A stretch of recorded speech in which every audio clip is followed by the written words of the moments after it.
Welcome to Man Does Tech, where I solve the problems you didn't even know you had.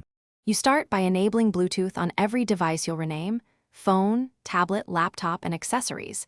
Make sure visibility is on so names update. Once done, record the current names and paired lists with quick screenshots to restore if needed.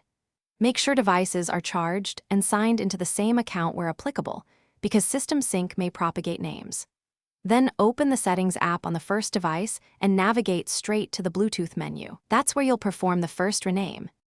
Next, rename devices on each platform while you keep visibility enabled. On Android, open Bluetooth, tap the gear next to the device and choose Rename. On iPhone, tap the information icon and edit name. Those change device name broadcast. On Mac OS, open Bluetooth in System Settings, right-click the device and rename. Windows needs device properties via Settings or Control Panel to edit the Bluetooth device name. For accessories, some require an app.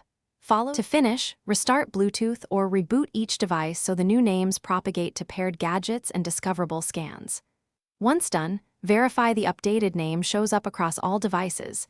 If you still see the old name, unpair and repair that device or clear Bluetooth cache and try again.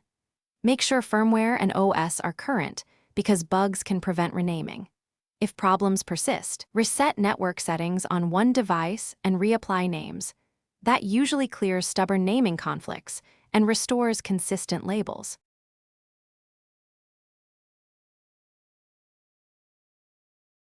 Thanks for watching. If you found this helpful, don't forget to like and subscribe.